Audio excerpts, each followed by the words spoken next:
Well, good afternoon.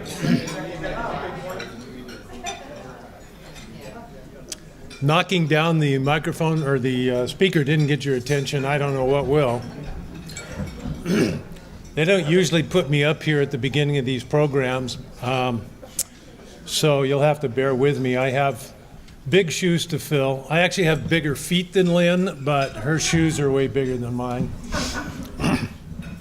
Anyhow, I want to thank you for being here. It's going to be an honor to hear the message that we have today from Dr. Perera. And I want to thank our presenting sponsors, Riverview Community Bank, Larry Schwartz. Are you here, Larry?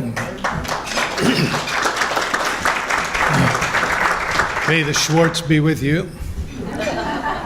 And thank you to our stakeholder sponsors, Portland General Electric, and Gresham-Barlow School District. Portland General Electric representative here. Well, we know Gresham-Barlow School District is here, and they appear to be here in force, so thank you. Thank you to our media sponsors, particularly MetroEast Community Media, Marty Jones, and Keith Thomas. There are some flyers listing the replay times of this luncheon, and they're available on your tables. We'd also like to recognize all of the elected officials that are here today. If every one of you could please stand. Mr. French, David, Shirley. The mayor's busy getting lunch, so we'll let him go. Go Gophers, all right.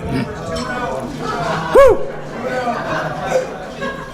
Did I miss anybody? Elected officials? Great. Well, thank you for being here. We'd like to also recognize the chamber board members that are here today. Warner Allen was here a minute ago, and he just disappeared. But anyhow, Warner, thanks for being here. Stacy Bloom from Skyland Pub. Stacy, thank you. Steve Brown, the Gresham Outlook and Pamplin Media. Thank you. Good to see you here, Steve. Jim Hathaway, Transamerica Financial Advisors. Jim, great to have you here. Mike Schoenfeld, Gresham-Barlow School District, with all the ribbons on, so great to have you here. So at this point, I'm supposed to introduce myself. I was supposed to do that at the beginning. Okay, so we'll kind of turn things around. I'm Brian Lessler. If you want to know why I'm up here, it's because Lynn made me come up here. And technically, I'm the chair of the Gresham Chamber of Commerce Government Affairs Council. So there. But it's my privilege to introduce Lynn Snodgrass, who is going to take over the program from here. Oh, and by the way, these things should be on the little red tab, you know, where it turns them off. Thank you. Which way are you going? Which way do you want me to go, This boss? way.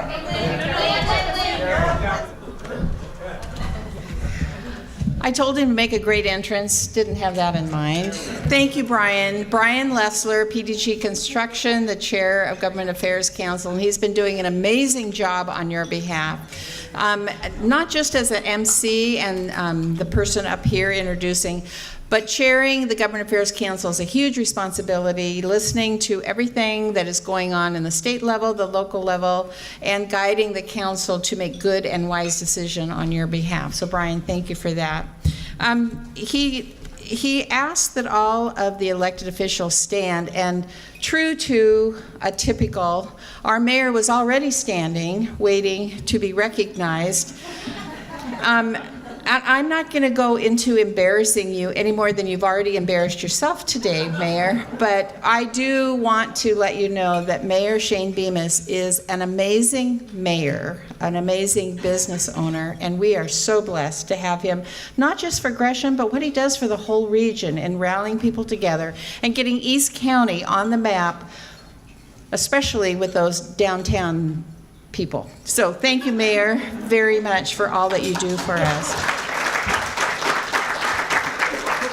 I also said that to score a few points with him because I need to ask him for something later today. So, all right, our chamber members, whether business, nonprofit, or public, live by numbers. cash receipts, donor amounts, expenses, labor hours, profit margins, tax revenues. Numbers, numbers, numbers. Well, our guest speaker today has been living by the numbers as well. And here are a few. 2, 11,700, 73, 18, 1,200, 21%, 73%, 26, 36, 67, 2015, 2017. Well, what are these numbers that she is living by and has lived by? We'll start with 2. She has 2 daughters. They're twins. And they're both 21. I didn't include that because I'm not sure she wants to admit that yet. But she has 2. 11,700. That's the number of customers that she has every day. Students in the school district, in the Gresham-Barlow school district. 73. We look up to her literally because she's 73 inches tall. With the ponytail, she said, and that makes her 6'1" with the ponytail. Without the ponytail, just under that, and when her hair grows, it might be a little bit over that, but that's 73. 34, no, it's not her age. It was her basketball jersey number in college.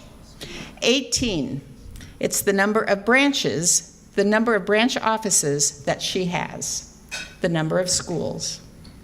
1,200, that's the number of team members in those branches. 26, the number of years that she's been married to her incredible husband. They dated for several years before then. 21 and 73%. She was an administrator of high ranking in the school district of Isle of Wight County Schools, and students under her leadership and her program development that applied for and attended 2- or 4-year college increased from 21% to 73% in 4 years. Pretty impressive numbers. 67, her high score playing college basketball. 67. And that, no, wait a minute, you're going to stand up and applaud. And that was before the 3-point game. 36, her average points per game. 2015, 2015. That was the year that she was selected Superintendent of the Year from National School Superintendent Association. And I'm not sure she has the ring on today, but the ring that she was presented for that recognition is like the rings that you get, not you, that some get when they win the Super Bowl. And it is the Super Bowl of administrators, the award that she won. 2017, 2017. Yes, that is the model year of the car she drives, but it is also the year that she started to work here and the year and the number that we will remember. The Gresham-Barlow School District is beginning a new chapter or perhaps a new book, and Dr. Katrise Perera will be the author. I don't know what the number of pages will be that she will write, but I do know that being a number-driven woman, she will fill the pages with statistics and student stories that we all will be proud to be part of. I would like you to please give a warm Gresham Chamber of Commerce welcome to our guest speaker today, our new superintendent at Gresham-Barlow, Dr. Katrise Perera.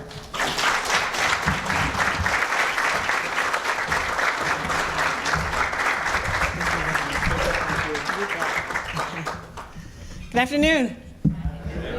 I'm not sure who she was talking about for a moment. I was like, I wish some of those numbers were part of my measurements, but who knows? I'm not running after that basketball anymore. So, and ladies, we all know what happens after kids, right? I'm still recovering. I know, almost 21, Lynn, next month. So, anyway, I'll say good afternoon. I think buenos dias, tu otro, and as they say in my neck of the woods. ¿Cómo se va allá? You're probably wondering, like, where are you doing that for? I actually have to do that at the beginning because I have to get the Louisiana out of my mouth. It will ooze out, trust me, you'll see. But it's so great to be here with you all today. And thank you, Chamber, for allowing me to come before the guests today and bring a message from our schools. I also wanted to recognize some of my school board members here that are with us today. Also, the distinguished guests, thank you for being here. And for everyone else to listen, I know you could have been doing 1,000 other things, but you chose to be here and listen to me. We're going to work on that for you. But I do appreciate you being here today. And while I am not from here, I can tell you that I've only been here a short period of time, but I'm already feeling like I'm at home. I walked out today without an umbrella. How is that? That's right, right? That's the Oregonian, right? But I'll say this, my leadership style, truly it began along the hemlines of my Creole grandmother, where she had a love for cooking and living off the land in Louisiana. We spent many hours in that kitchen of hers, and she unknowingly taught me a lot about leadership, a lot about the values that I hold today, and helped shape my core leadership style. She taught me things like getting the right mix. She taught me things like cutting the fat, adding a personal touch, taking pride in your work, taking time to build relationships with those beside you in the kitchen, and always making time to come to the table to problem solve and talk things through. She taught me to be confident about what I was doing, but also be humble in the process. And by all means, always compliment that cook, right? I took those values that she taught me in the kitchen, as Lynn highlighted, I took those to college with me. Because as a kid, she always told me that I was going to college. She'd always say to me all the time, and it didn't click until I arrived on a college campus. She would say to me, "Vous allez au collège? Je ne sais pas, je ne sais pas." And for those of you who don't know what that is, it's like she would say to me, "You're going to college, I'm not sure how." Thank goodness I have big hands, and I'm sort of tall, so I was able to have a little bit of athletic ability. So I took the lessons that I learned in her kitchen to the sidelines and the courts in Northeast Louisiana, which is now the University of Louisiana. Thank you, Bobby Jindal. Discounted my degree, kind of. But nonetheless, where I began to conjure up my own recipes for life. And on the courts and sidelines, again, at the University of Louisiana, Northeast Louisiana, which is the Division I program, ranked number 2 in the nation at the time. Yes, we were Final Four participants. I carry that badge of honor. What an experience, but I didn't get to contribute because I was injured and on the sidelines, so that's okay. I did cheer and support it. Where I learned to collaboratively work with others as one team. If you're around me, you'll hear me talk about team all the time. It is very important to me. It's where I learned to perform under pressure. It's where I learned to build a plan of action or a game plan and to execute it with fidelity. It's where I learned how to prepare for challenges. But most importantly, where I began to learn from our losses and our failures, but still had the opportunity to celebrate each other and my teammates, no matter the outcome. Speaking of supporting and celebrating others, a couple of weeks ago, we were able to kick off our school year in a grand fashion in our convocation, which we held at East Hill. Are there any members of East Hill Church here? Thank you all for allowing us to use that facility and for all your gracious contributions to our schools, as well as other faith-based leaders and members in the congregation, not in the congregation, but in this room today. Thank you for your help and your, especially like, Community Care Day. We benefited greatly from that.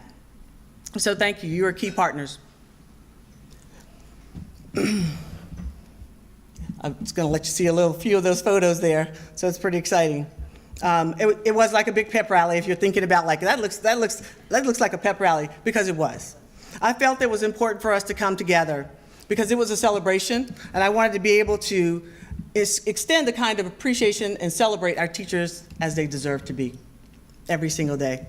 I wanted to make sure that they knew that our focus was pursuing excellence for all students, which will help all students thrive, I feel, no matter their address, no matter their economic status, nor their cultural background.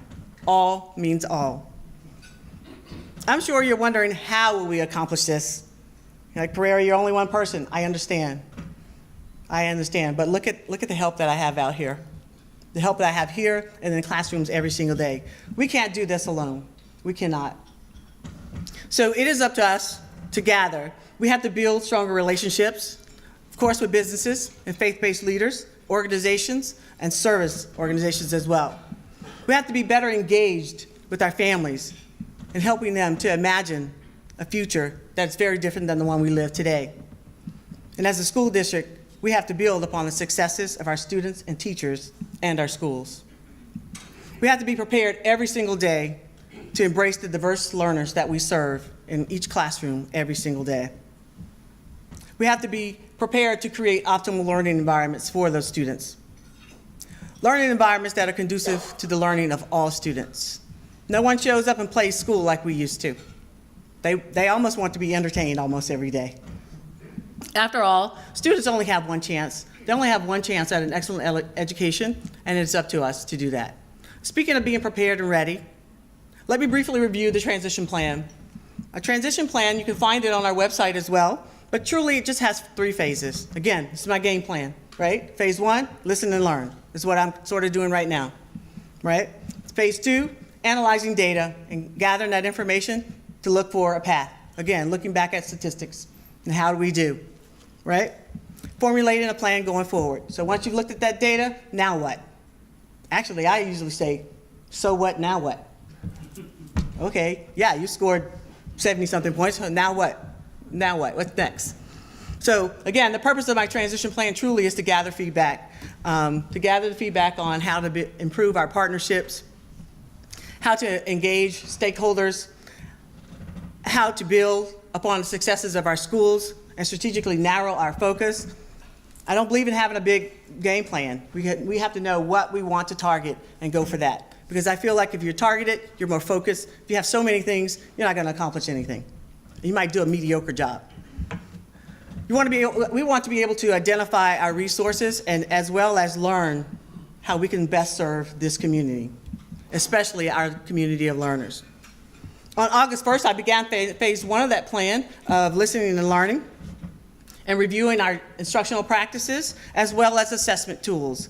For far too long as educators, we've allowed non-educators to decide what those assessment and success looks like for us. It's time for us to take that, to harness that opportunity and do that here in Gresham-Barlow, to decide what are our key indicators of success for our students and our district. And I've been working with district leaders and as well as teacher committees in order to help us arrive at that point.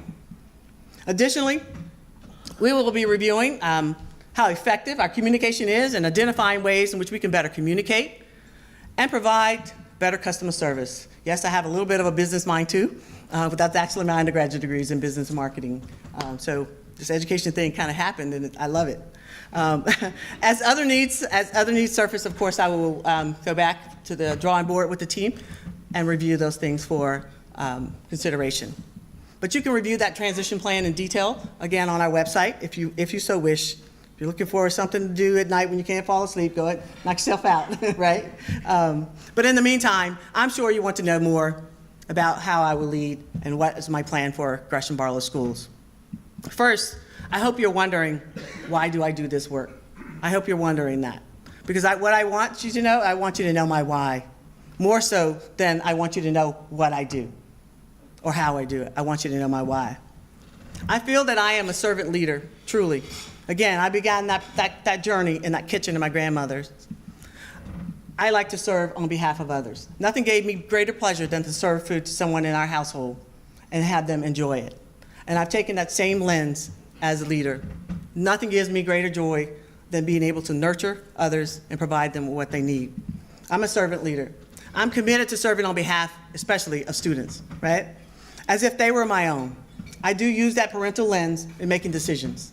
Almost everything we decide upon. If you walk into my office today, you'll see on the board, on the whiteboard, how does this impact kids? And if we can't answer that question, then we're going down the wrong road. Because that's what we're here for. It's not about what makes adults comfortable or you know, what's the most economical way. Sorry, Mike. We got to do what's best for kids, right? So we'll have to sacrifice in other places. We have to ensure that they reach their potential and they're able to take advantage of future opportunities. I lead with an ability to build trust, to value diverse opinions, have focus, stewardship, passion, and of course, always humbleness. Truly, what I hope you come to learn throughout the years with me, I hope you come to learn that I have an unbreakable belief.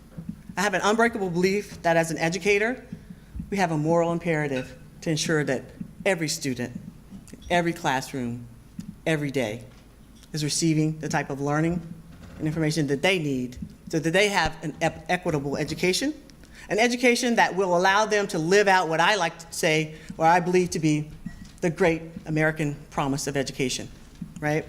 A promise that is rooted in helping all students reach their highest academic potential, a promise to not view students as at risk, but rather as at potential.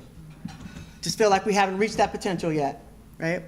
A promise that the maximization of options in education will lead to better career options. A promise that will help change the trajectory of one's life and the possibility of economic freedom. And I'm witness to that. First gen, right here, first generation college. A promise that every student will graduate with the potential of becoming contributing citizens to this great community, to this locality, to this region, to this state. And despite what CNN and Fox tell you, this is a great country as well. I do believe that, right? You see, it's all very clear to me. It's very easy for me to come to that conclusion. It's easy because I know that I will lead with that authentic moral imperative of trying to fulfill that great promise. That great promise by working diligently to ensure that every student, every day, in every classroom is provided with an effective teacher and an effective leader in every single building. You'll get no excuses from me, and nor will I accept them from anyone else at all. And while it is true that our most critical work of teaching and learning will take priority and will continue to be our focus as educators, this year, throughout the entire district, we will have many opportunities to benefit from the much-needed bond projects. And I would be remiss if I did not pause and say thank you to this great community. Thank you on behalf of our school board. Thank you especially on behalf of our students and teachers. I know that they were here, they'd all be screaming and yelling for you. That's definitely true. I believe they deserve, our students, they deserve classrooms and buildings and facilities that are future ready for them, right? Thank you for your incredible support. And for those of you who are unfamiliar with the bond opportunities that we have, the bond, first and foremost, that's paramount for me, safety and security, before instruction. Because I feel if you're not safe and secure in a building, you're not gonna learn anything because you're gonna be so focused on that. And so I always tell teachers, you have to choose Maslow or Bloom's, which one, right? You can't choose one or the other. You can't go on Bloom's taxonomy of teaching high levels and you haven't taken care of basic needs of a student. They don't care about what you want to teach or have to teach.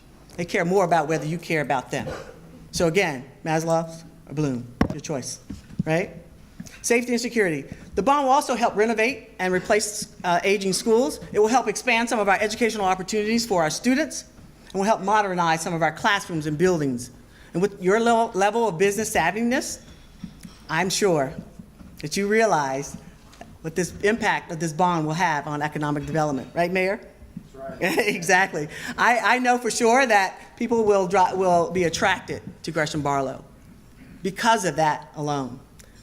There's an educational study, 80% of parents make a decision about whether their kids will attend your school by the way they look on the outside, having never stepped a foot inside. And that is true. Aesthetics is everything, right? Like, we were going on a checklist over the summer. He's like, oh my gosh, why did this woman come here?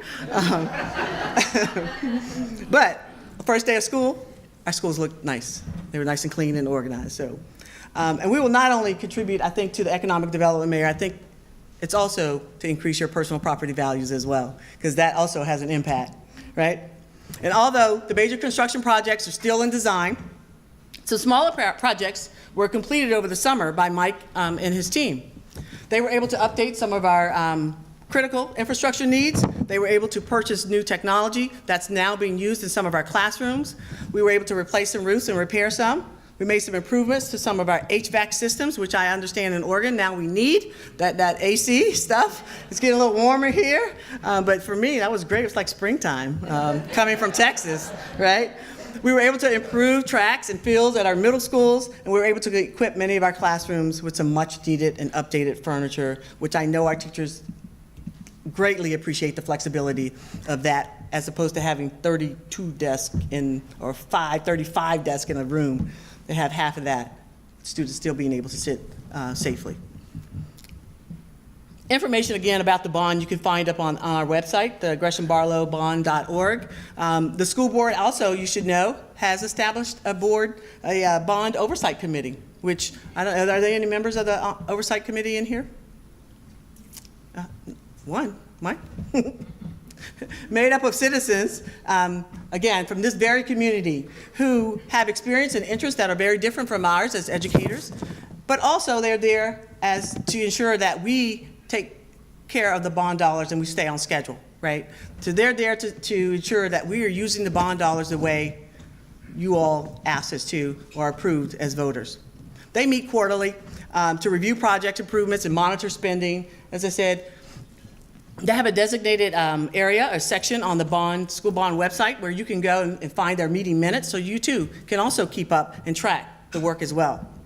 The bond, I can tell you this, since arriving, it has truly re-energized and has inspired this district to reimagine the future possibilities of education. It actually was one of the reasons that attracted me here. Right? You're probably going, why? It's construction. But I like wearing my pink hard hat and we get the job done, right? As part of my work as superintendent, it is to work strategically with our staff and our community to build the future. We will reimagine classroom use and flexibility and purpose. We will identify new ways of teaching and facilitation of learning that will best serve our students. But first, a vital question must always be asked, which I've been seeking throughout my listening and learning tour, is how can we create learning environments where students find their passion, where they explicitly teach and foster imagination, and where we explicitly utilize those vital 21st century skills. This question is vital to our students' future. It's future to Gresham. It's so needed for Barlow as well. The future that will be shaping up very different from ours, folks.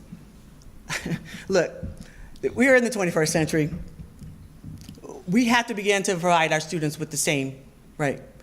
They don't come in and accept the knowledge that we all went and played school. Not anymore. Because why? They walk in with it at their fingertips, right? We're all responsible, I believe. We have a responsibility as a community to ensure that we provide effective ways to facilitate our students' learning. Again, we're almost 18 years into the 21st century, and it tickles me pink when I go to school systems and do professional development, et cetera, and like, we want to be in the 21st century, and I'm like, okay, I mean, we'll get there, I guess. Somebody call the Jetsons for us. But nonetheless, our Gresham-Barlow students definitely need that 21st century education so that they graduate with learning experiences that will positively impact their future. They are our future, honestly. I've shared with my staff that, of course, always funding, yeah, it could potentially help in securing optimal resources. It could potentially help lowering our class numbers by adding more teachers to our staffing. But what I've come to learn, money does not solve everything, nor will it guarantee success. So we can't be in the practice of throwing money at things. We have to make sure that we're utilizing our taxpayer dollars properly. And frankly speaking, we can't really control what the allocation to schools will be, nor will having more money erase some of the inequalities that our students experience outside of our classrooms every single day. They bring those to the classroom. Our classrooms reflect the communities in which they serve, right? And it's very different and it's changing. So I think we have to meet students where they are, and we have to identify ways where we, as schools, can really control that arena. And that's from 8 to 3:30 or whatever the hours are for a particular school. That's the only time frame that we can truly have somewhat control. But what I know we can control as educators is our awareness of the fact that it is time to begin abandoning the 19th and 20th century, yes, I said 19th and 20th century instructional models that's been around for a while. And I believe you know what I'm talking about. Some of your classrooms may have looked like that. That first one on the left, where I call those cemetery rows.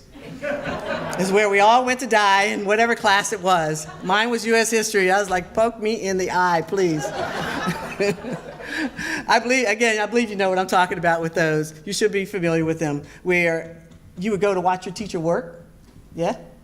Where the teacher would be your sage on the stage, right?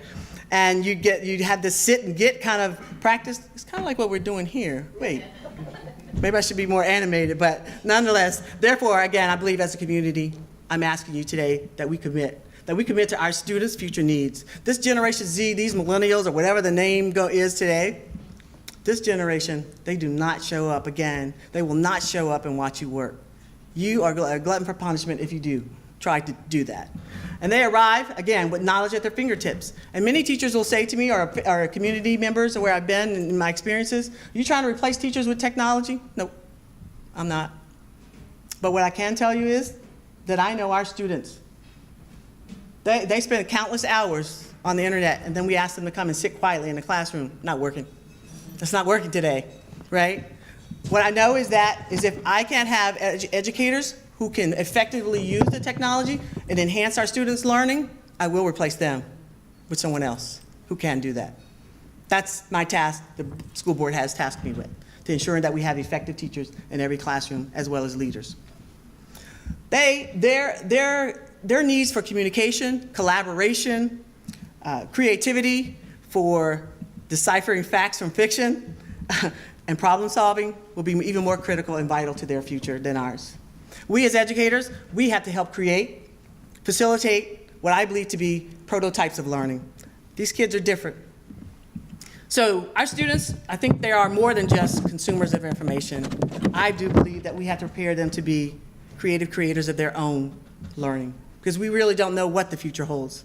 It's not a secret, again, that we're not able to do this alone, and so we will need your assistance. We will need partners in providing our students with authentic learning experiences through apprenticeships. Don't allow people to tell you that those things have gone away from our schools, because they should not. And they're making a grand comeback. Why? Because as educators, we know that our students need hand-on experiences. We will need assistance with ensuring that our students have mentors who can help and guide them through things. We will need your assistance in helping to increase opportunities for our students in career and tech ed programs. It would be a shame for us as educators to not prepare our students to take advantage of all the businesses and opportunities that they have right here in the Gresham-Barlow district. The future is now. And this area is already, again, preparing and has already attracted many great employment opportunities, and that's kudos to you all and Mayor for leading that charge. Again, it would be a shame for us to not prepare our students to take advantage of these opportunities in their very own communities. That's our task. That's our moral imperative as educators, right? Look at what the latest statistics and data reveals, that at least 65% of the jobs that exist today will not exist in the next 25 years. That's scary.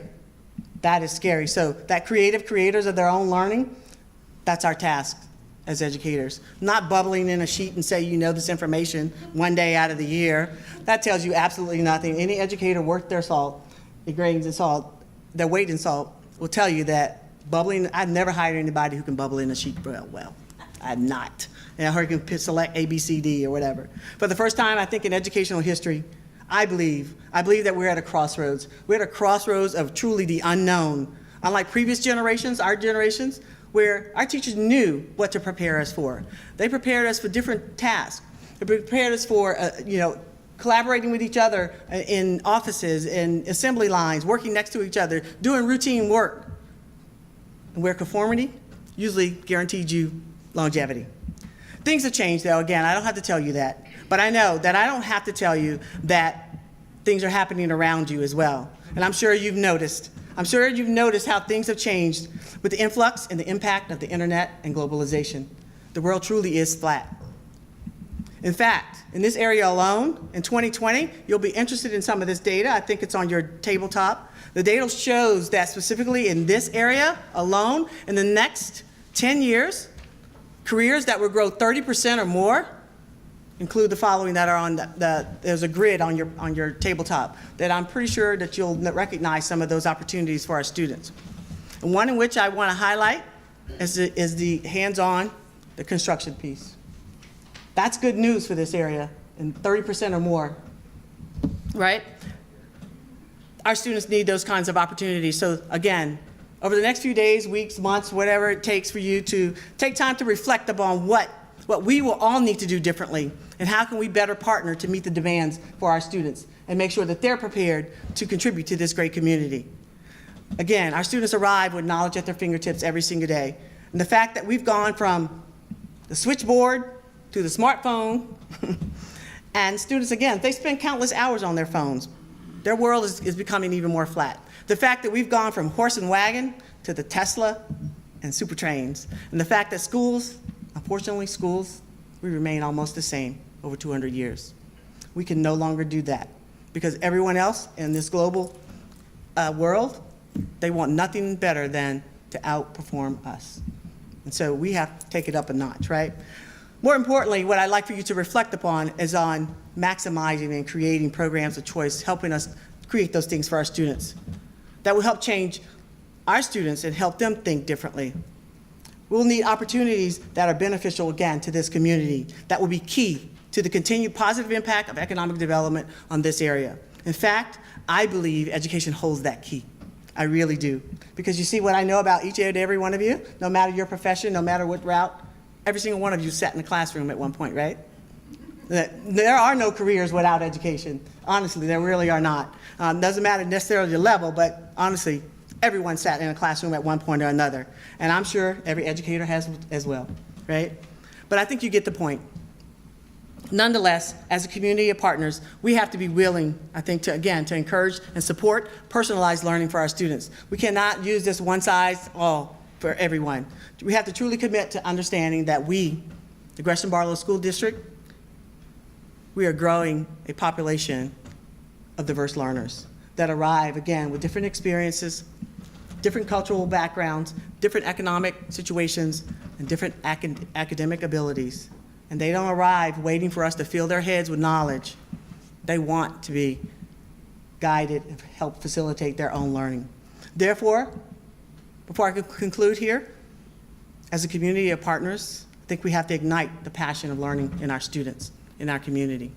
We have to be willing to step up to this national challenge of demanding and supporting the facilitation of equitable learning for all students. They're more expensive if we don't take care of them in school, guys, trust me. National average for an inmate, $35,000. National average for students, $9,000. I don't know about you, but I'm going with $9,000 every time, per year. All means all. An environment that can and should look different from ours, right? A community of partners where we can no longer sit idle and ignore the needs of our community students, our learners. As partners, we have to help create the future of this great community. Our most precious natural resource and valuable resource arrives in classrooms every single day. And yes, near you, every single day, knowing that their future will be different and that it has to begin now. As superintendent, again, that's my charge in order to help our students and our community meet those demands. So today, I commit to you. I commit to work collaboratively with our community, our business leaders, our faith-based leaders, our educational partners as well. I commit to challenging educators to not just think outside the box, but take risk and think like there is no box for our students. I commit to leading the search for ways to invest in prevention and early intervention. I commit to engaging the community in this quest. And I commit to not only recognizing the needs, but to commit to the necessary change. Again, so as I conclude, I ask that you join me in this work. Join me, join us in this work to help create a community where impossible is nothing, a community where failure is not an option, a community where we focus forward on the future, and a community with a growth mindset, a community where we are working collaboratively and we prepare to sow the seeds of the great educational promise, a community where we're all willing to stand together as one, stare fear and the unknown in the eyes, and say as one voice, bring it on. Let's go. A community where we all choose to believe, we choose to believe that The continued future success of this community begins with each of us in this very room and beyond. So I'll thank you in advance for your commitment. Before I step away, I want to share one last thing with you. For those of you who don't know, but you'll come to learn, I'm sure if you ever visit my office, I have an affinity for eagles. Perhaps it's my Native American heritage or lineage, and or my patriotism to this country, but I'll let you choose, right? But I know I couldn't end today. Lynn, thank you for reminding me of that. I couldn't end today without the inclusion of an eagle in my message today. So here's a short video, about 2 minutes long, I believe, based on a Native American tale. I'll say that right now for the science people in the room. But it has a powerful message, and it's called The Rebirth of the Eagle. Thank you. Go ahead.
And I will say, we could begin that change one day or day one from now.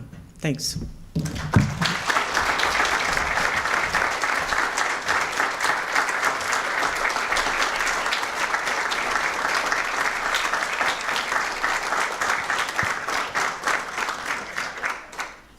Okay, you got your money's worth, didn't you? Whoa. Dr. Perera, would you entertain one or two questions from the audience? Okay, does anyone, before she goes up there, does anybody have a question of Dr. Perera? Was that thorough? Okay. Marty has a question. I'm a big proponent of experiential learning, and I just want to applaud you for looking outside of that proverbial box. I don't want to put you on the spot of how you're going to do that, but I like what you said about not letting outside forces determine what success is. I know the numbers are important, like Lynn gave us really impressive statistics, but as a person whose entire career has benefited from design thinking and collaborating and creating, just hats off. And if you can give us any kind of a sneak preview, I'm just eager to know, as someone who lives in that space every day, and I love it. Well, I would love to give you a sneak peek, but there are several things that we can do, but honestly, that has to come from us as a community. I don't pretend to have all the answers, and I certainly don't walk on water. I might walk in it and through it, but yeah, I'm in Oregon. But I lived in Houston, so yeah, there's a lot of water there. But nonetheless, I think that has to be collaboratively, because again, this community will be long-lasting, long beyond my days here on this earth or even in this position. And so I want to make sure that we create and give opportunities to students that this community needs, not what Katrise likes, because it says Gresham-Barlow School District, not mine. And again, I'm a servant leader.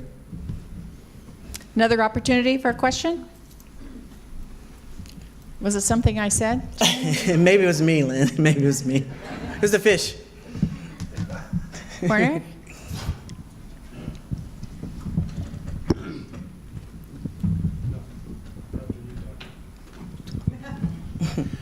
So thank you very much for your presentation. It was enlightening. One of the things that interests me, I guess, is how you intend to deal with getting rid of those teachers who don't perform, given the state of our public employee unions. Listen. I would like to stay employed for a little while, but how I see going about that is doing it the right way, right? Not because somebody says we have to, but again, I think it's the right thing to do, right? And we're beginning with block one, or square one, with our administrators in making sure that we have the proper professional development in order to observe. They have to know what they're looking for when they go in those classrooms. Can't just go and say, oh, everybody's on task. Yeah, how do you know everybody's engaged? On task, I can pretend and do that all day long, and you'll never know, right? Again, with a kid for ADD, me, I played school. So we have to, again, begin with our administrators, make sure they know what to expect. They can't just be managers of our buildings. They really, truly have to be the lead learners. And I mean that honestly. If they're not, then I have no purpose for them, because I don't want to do their work for them, because I don't need them if I do, right? The other thing is making sure we document properly. And so we're working with our legal team as well to design some professional development regarding those type of things as well. Because one thing that gets you in hot water most times as an administrator is not knowing how to process paperwork. And so I'm trying to close all those loopholes. So, but again, I prefer to have an experienced teacher than to have to change out and have somebody new. I'd rather work with what we have. And the board will tell you this is my mindset with that. I'll either help you out or I'll help you out. You choose. I'll help you out either way. So I'd rather keep you and help you through professional development and training, or we'll help you find a new work address. Simple as that, because for me, it's for kids, right? And again, that's nothing personal. I don't want to stand up here and boast and act like I'm big, bad, and whatever. I'm not. But I am honest when I tell you that I'm here for kids. And so I will not tolerate that kind of business. This is a woman that set a bar in her life, and she clearly is setting a bar. I have had personal experience talking to some of your teachers, some of your team members, and they are energized as well. They are looking to set the bar higher for themselves as well as their peers. So she's been infectious in a good way so far. Another question? We've got time for one more question. Actually, what we have time for is one more answer. So do you have a question? Anybody else? Okay, Dr. Sason. Thank you so much. Wanting to get your grandmother's recipe for success from you later, but I'm working actually on something with Tom Pullen on that. With the educational bubble that they talk about, you know, and the indentured servants that all these kids are going through college. I mean, you said we're trying to get them through college, but there's a big problem. And so how would you address that at the high school level? Let me correct that and say that I'm not trying to get them through college. I want them to have and/or a choice choice college or career. And actually, we cannot forget, and we often forget, the other one, that's civil duty, right? Civil servants. We forget that, and it's appalling to me to read data that says 71% of our students could not pass the physical fitness test to get into the military. I don't know about you, but that's a national security for me, right? But we have to prepare our students to be prepared for a career of their choice and or college. They have to choose, not us. We have to give them those options and opportunities. And quite frankly, sorry, board, I think high school's too long. I really do. I almost think we could begin the secondary, post-secondary in 10th grade or 11th grade. So any Mount Hood or Portland Community College folks in here, I would like for our students to graduate with not only a high school diploma, but also, yes, a general or either associates, absolutely. Yes? I wanted to give you an example. I know a young 16-year-old homeschooled, and she's now at Mount Hood, taking her second year of college. So she's on her way, and she's an independent learner. And I think, I'm so glad that you're addressing this issue about what are we really doing in warehousing our students. Simple things that students who come from, students from economically deprived situations. It's not that they don't have the aptitude.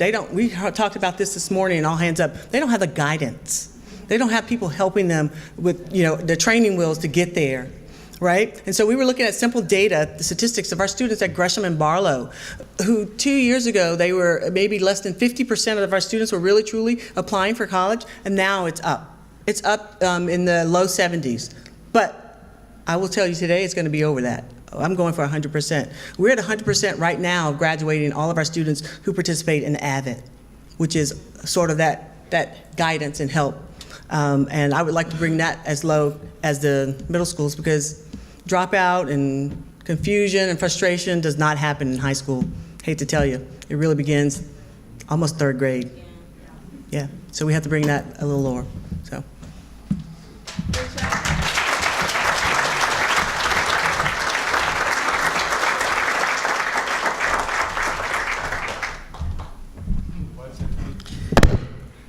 Dr. Perera, thank you so much. In fact, would you remain standing? Could I ask the mayor to stand as well? What you're looking at, and pretend, no.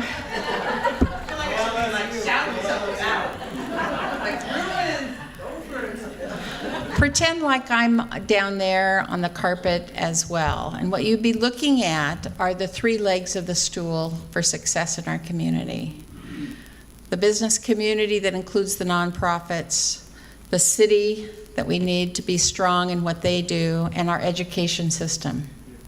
Three legs of the stool, all in the same room at the same time with the same goal. Absolutely the same goal. In fact, when Dr. Perera started, she started by saying, I've got some folks in Houston that need some help. She reached out to both the city and to the chamber and said, can we top off a truck and send supplies to the schools in Houston that I used to be part of? And so we are collaborating and doing that together. Thank you for including us in that. On the table is some top off the truck suggestions so that you can participate and do that. But also, Mayor Bemis, you told me that there's another collaborative kind of process that's going on that your wife, I think, is involved in. Could you share with us? So we've got a couple of minutes. Could you share that with us? Yeah, thank you. First of all, thank you, Dr. Perera, for the talk. It was great, energizing, enlightening. I want to thank the Gresham-Barlow School Board because they picked her, right? I mean, they made the decision to hire her and bring her here. And there was a time in this community that the Good Old Boy Network would have never let that happen. So I'm glad that you saw in her what we all see and are getting to learn every day. As a father, I'm incredibly excited about where this school district is going.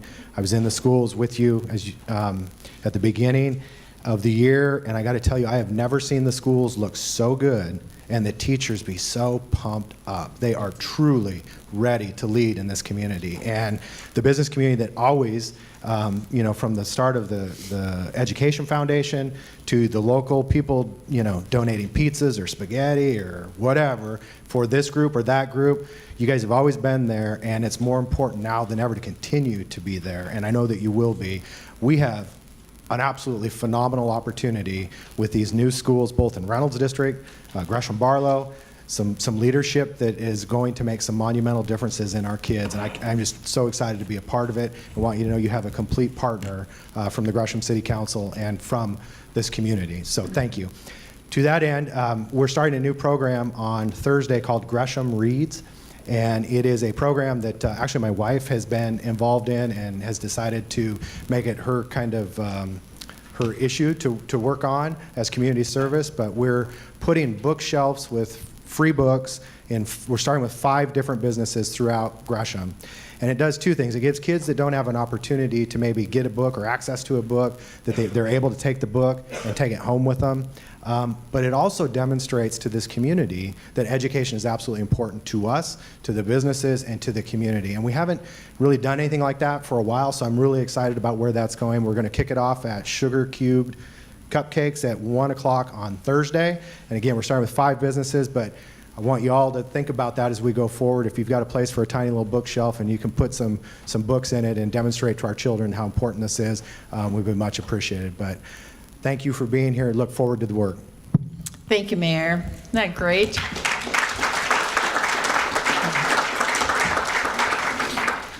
I would be remiss if I didn't highlight one other thing that's really exciting in our community that's happening this Saturday, with or without smoke, with or without ash, with or without rain, with or without anything, and that is the unveiling of Hogan Butte Nature Park. It's happening this Saturday. Please come and celebrate. Go to the top, walk to the top, look at the view, see what you can, and then come back again. This is going to be a destination place for the entire state, and I appreciate the vision that you had up there, Mayor. Hard work. It's been long in coming. So be sure and come. I think it's 10 to 2. Is that? 11 to 1. Or 11 to 1. Okay. But if you come at 10, you'll get a better parking place. Just yeah. Okay, top off the truck that's in front of you. With that being said, I want to thank again the president of the Government Affairs Council, Brian Lessler, for starting us off this morning, and I want to thank our sponsors. Riverview Community Bank, we could not do this without you, without your continued support of this, and thank you for getting our sponsors, our guest speakers every week, or every month rather. Thank you, Larry. Be sure and let others know at the branches of our appreciation of that. Portland General Electric, good old PGE. Sorry we couldn't turn the lights down, but we promised PGE we wouldn't during the video. I'm kidding. Gresham-Barlow School District is a continuing sponsor, and we appreciate your participation, and MetroEast Community Media. These are the flyers. You can pick them up on your way home, or on the way, it's on the registration desk, and this can show you when you can see what she said all over again and get the gist of anything that you might have missed, especially some of the humor that she came up with. Good for you. Need to dial in that Louisiana talk so that I can laugh faster. All right, please take a minute to fill out the critique. We do listen, we do change. I can't change the menu. We're not going to have salmon every single week, but I know, wasn't it good? Thank you, Persimmon. There are a couple left, but they're in my goodie bag going home with me. So take a few minutes to do the evaluation. If you enjoyed today, we'll see you next month. Transportation, our transportation package is the topic. You've got to be there. This is slice and dice. Will it really help? Won't it really help? Representative Mark Johnson's going to be here, and Craig Campbell, who helped put the package together. So we'll see you the 3rd Tuesday of next month. Thank you for being here today.